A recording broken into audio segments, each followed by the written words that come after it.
Hey everyone, it's Scott here from Remax, East Coast Elite Realty. Welcome to another episode of Hometown Proud.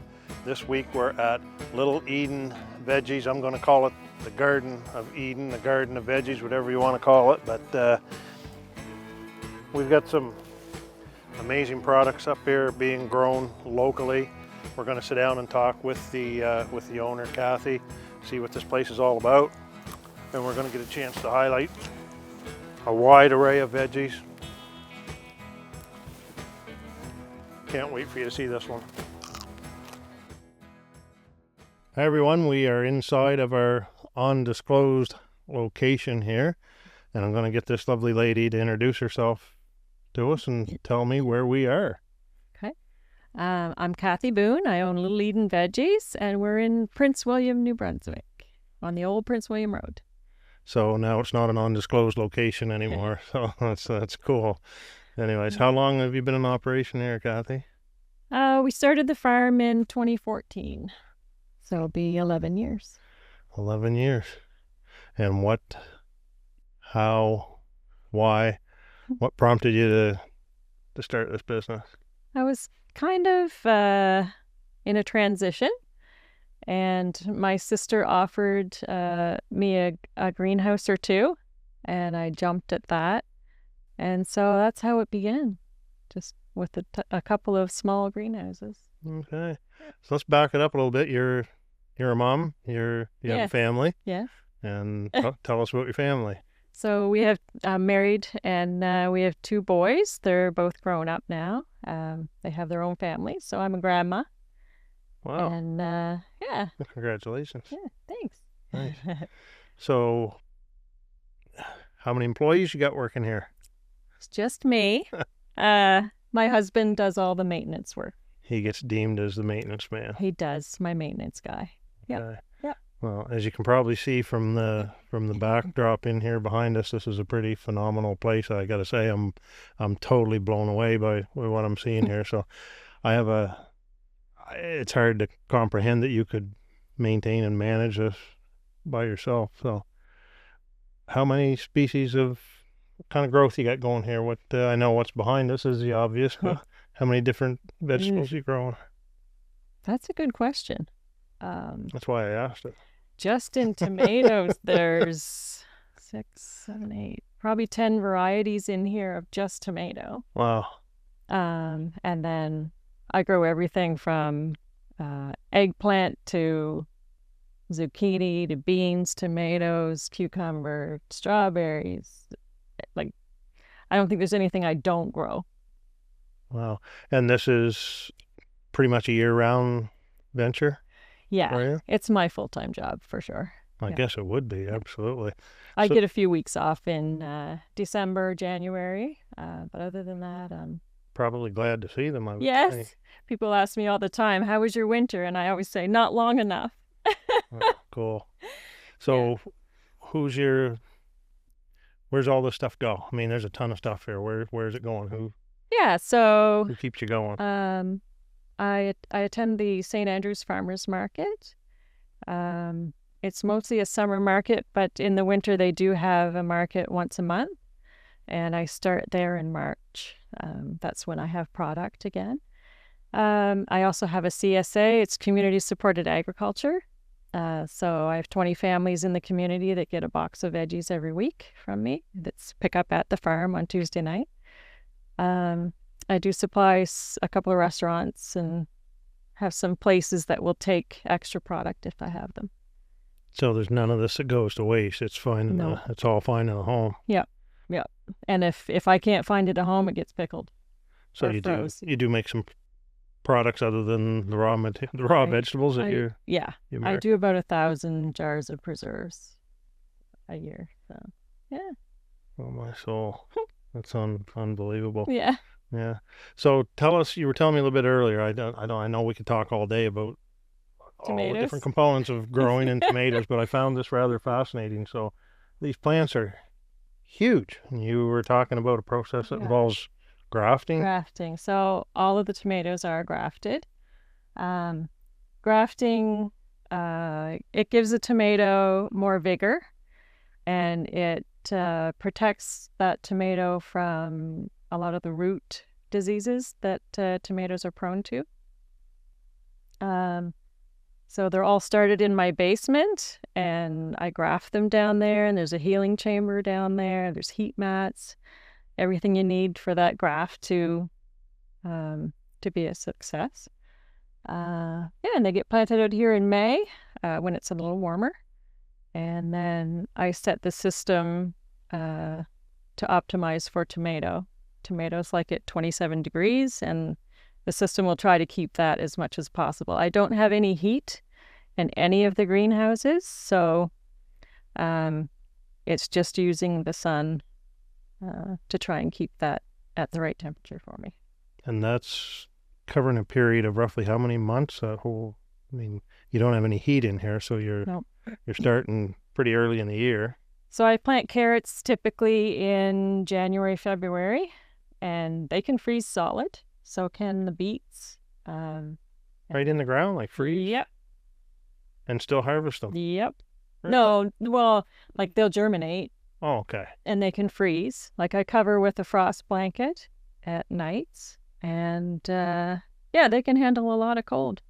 Those and beets. Those are two main crops spring. A lot of lettuce, spinach, all those leafy greens. And then once it gets warm enough, in come the tomatoes, and in the other greenhouses, you saw peppers, eggplant, cantaloupe, cucumber, and I am trying a little bit of strawberries this year. So, yeah. Cool. So obviously you record or know the amount of growth of your harvest of what you're growing. Like for tomatoes, would that be? I'm assuming you don't count every tomato that you grow. I'm actually involved in a greenhouse project with the province. I have a consultant that comes here periodically through the summer to check on things. So I do have to keep track of harvest, what each variety is producing. Would that be like so many pounds? Yeah. Like by the how many? Any idea, like, what are we looking at for a harvest through these tomatoes? Any idea? Yeah, I don't have any idea. I don't. A lot. A lot. Yes. Oh. Yeah, and then you're growing pretty near every species of vegetable here that one can almost imagine. Yeah, there's almost a half an acre in the field, and it's all fenced in to keep deer out, mostly. So 3 greenhouses and the half acre outside. So is deer your biggest threat to the plants, or are there other animals too? I mean, there's always your raccoons or your gophers and things like that, but it's mostly deer. Yeah. They'll clean you out overnight. Yeah, I've had that trouble with my little 3x3 garden that I've got too. So I can relate. So outside you were showing me, and as we can see in here, I mean, this is everything self-watering in here, like it's all controlled. Yes. For watering the plants. So the greenhouses are all on drip lines, and so is the field. But the greenhouses are on automatic timers, so I can control how many minutes they get per day. So on a cloudy day, I should reduce that by a couple of minutes, but on a sunny day, I know how much this time of year that those plants will drink. So what happens if we have an uncharacteristically wet year where we're getting a lot of rain? Have you experienced that before? Yes. Yeah. And can it be such thing as too much rain, I would think, or too much outside? Water? Yeah. There can be, but yeah. And you can't do nothing about that. That's not a thing I can do about weather. That's Mother Nature just affects your outcome on the crops. Yep. At the end of the year. Yeah. So the soil that's in what we're looking at here, these I'm assuming you've created and built all this yourself. Yes. Designed and constructed and yes. And all. So does the soil ever get changed, or you just treat it? It's amended for the whatever crop is in there. So there's a test that I do. It's called electrical conductivity test, and on the greenhouse crops it's done once a week, and each crop has an optimal rate, I guess you'll call it. So if that crop, if it's lower than what it should be, then I have a combination of fertilizers that I add depending on what crop is in there. Okay. So not that you want to give all your secrets away to growing, but the original soil, like the original soil base, what's that consist of? Is it something that you had to have trucked in here to fill these up? Like, is it just a Started with just what was outside. So just like a normal Yep. garden soil top And then soil? I've added Pro Mix to it to lighten it up. We have heavy clay here, so Okay. I've had to add the Pro Mix to lighten it up, and then just do fertilizers. So a lot of it came right from on site here on Yep. your property. Absolutely. And you mentioned you have where we looked up back, a little orchard up there. I see the little path going up there. Yep. What kind of what do we have growing up there? I assume Okay, yeah, apples and no, stuff. my husband started an orchard in the back field there. So he's got apple, different kinds of apple, pear. Looked like some grapes hanging up There's there. grapes there, yes. There's berries. There's all kinds of stuff out there. Yeah, there Just starting though. If I've got nothing that I'm selling other than some blackberries. There's nothing really ready. What's a typical day look like for you? There's no possible way that you can be laying in bed very long with the engine and all this. No. It depends on the day. Yeah. Yeah. So So a typical work day here on the farm, a lot of weeding and transplanting and just some picking. Some things need to be picked almost daily, like cucumbers are picked daily. So are zucchini. Tomatoes can be. They can't stay on the vine if they're ripe, because they'll split. Just depends on what's ready and what needs done, really. There's always something to do. yeah, I would think so. Yeah. Not too many dull moments No. around here. Yeah. I still keep going back to this place is incredible. It's so huge. I just can't imagine all that picking. But Yeah. you rotate crops, so you don't have. I mean, you were saying earlier that you could, maybe grow something early and then replant, and that's all harvested and like. Yeah, so the greenhouse is actually the two smaller ones. There's an early crop that goes in, and then the heat-loving crops are put in afterward. So they've got their heat-loving crops in them now, but early would be carrots, cauliflower, peas, lots of lettuces and greens and things like that. What takes the longest to grow? What's the vegetable or fruit that takes the longest from start to finish? That's a good question. I'm getting some good questions there. Well, tomatoes take a while. Yeah. Peppers are started early. Yeah, peppers are probably the longest. So everything that we see up here, you start that all from seed, and Yeah. you do that all yourself, and then plant it when the time's right. Transplant it, hot it up, transplant it, fertilize it. Yeah. And that's done in your basement of your home. Yep, I grow up in the basement. There was. We won't go any further with that one, but you're all good now. It's all it's all legal. It's all out in public now. No, yeah, it's all open. See, we just let the cat out of the bag there. So that's maybe we'll go back to the undisclosed location again, right? So Right. yeah. So what's the future hold for you? I'm not getting any younger. Well, no, we don't go back. No. It doesn't reverse on us, but something you still want to carry on with for a while. Yeah. It's I'll continue to do it, maybe at a lesser scale. I don't know what that looks like yet. no. It's hard to cut back. Once you got the wheels turning and you got that momentum going, it's yeah. So we've mostly just been investing in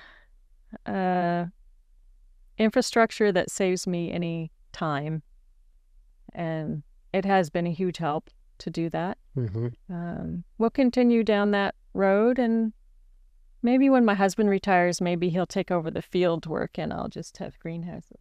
Maybe you can gently force them into an early retirement, maybe. Yeah, maybe.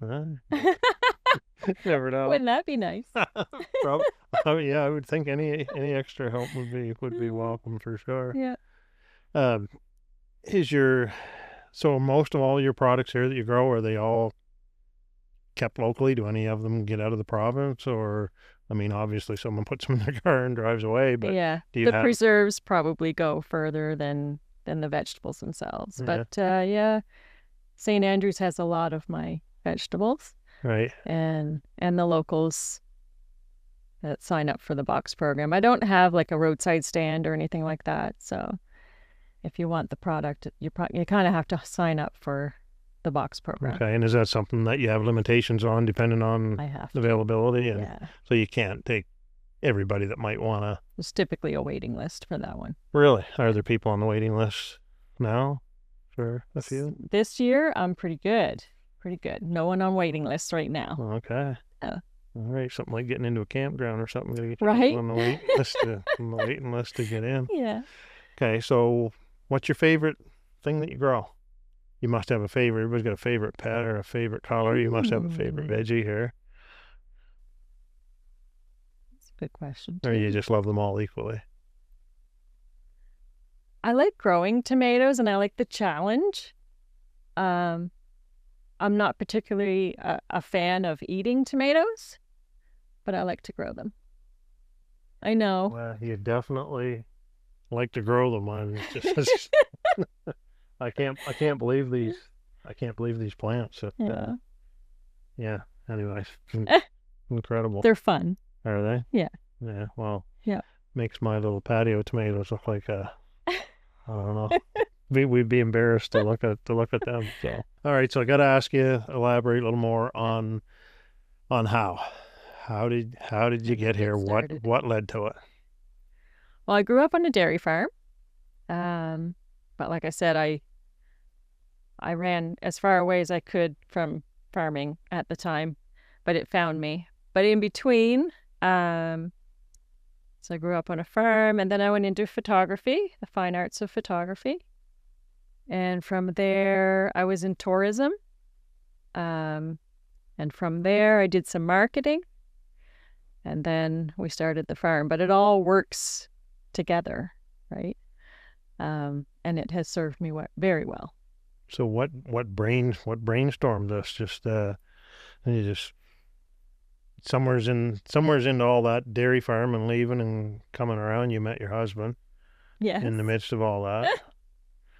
And he got you here, I guess. So. Yeah. Well, when the kids were little, I just took on whatever job I could find that was local and worked with their bus schedule and all that. So I ended up taking on different jobs, and it all helped build what I've got here, really. So your kids were part of the early stages of this too? Yeah, they were here. They were watching. Teenagers. Yeah. Yeah. Picked a few vegetables, maybe. I wouldn't go that far. No. They helped in the field some. Yes. Did they? Yeah. Cool. Yeah.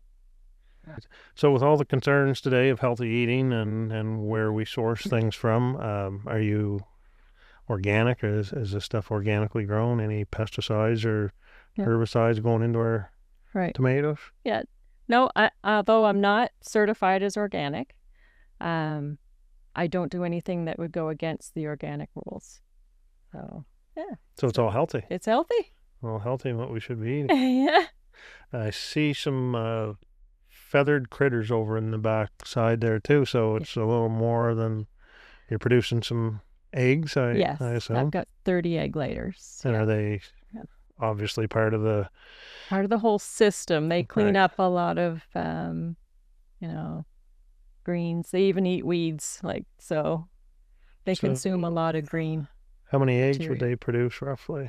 I get a couple dozen a day. Really? Yeah. A little more than you consume yourself. Yeah. Yeah. So you're not big on tomatoes, but you like eggs? Yeah. Yeah, you do eat eggs. Yeah. And can find them at the market? Yes. Yeah. If they make it that far.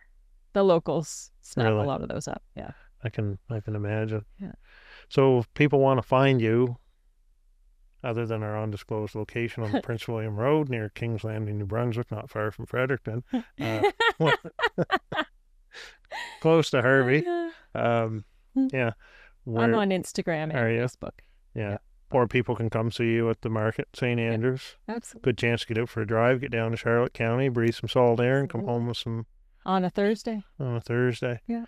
I'm assuming you probably don't come home with much from that market when you Not go. a lot. Not a lot. You usually get rid of most of it pretty easy. Yeah. Yeah. Okay, so I'd always like to ask this question. We're in the rural community, I guess, Harvey rural community, but what makes it special to you? What makes it home? What makes it special to you? Well, my husband was from here, and I married into the family, and we've settled here, and yeah, what better place? Yeah, exactly. Right? So where were you originally from? You're not Albert County. Albert County. Yeah. Wow. What part of Albert County? Elgin, Albert County. Really? Yeah. Well, Grew up on a dairy farm in Elgin. Oh, cool. And now here you are up around beautiful Prince William. I ran as far as I could from farming, and I kind of went in a circle. Well, you did. You come right back full circle. Now look at you go. Well, I must say it's a fascinating spot you got here. This is actually you're the first podcast, interview, chat, whatever you want to call it, first one we've done with me standing up. So that might enable us to cut it a little shorter before I fall down. But no, this is incredible. It really is. Thank you. And I know that you probably don't have enough time in your schedule to do any guided tours or anything like that. But I've had people ask do you to have see people the drop farm, by? and I just say just message me to make sure I'm around and follow me around and don't talk too much to distract from my my work. Yeah. If someone really wants to see the farm, I don't have an issue with giving them a little tour. Well, it is fascinating. It really is, and I can't imagine this is just a hidden little gem right in our backyard. So hopefully you keep on growing more ways than one for a little while anyway. So anyways, it's been a pleasure. So thank you very much for taking the time to stand up Thank you. and talk with me. Thanks, Kathy.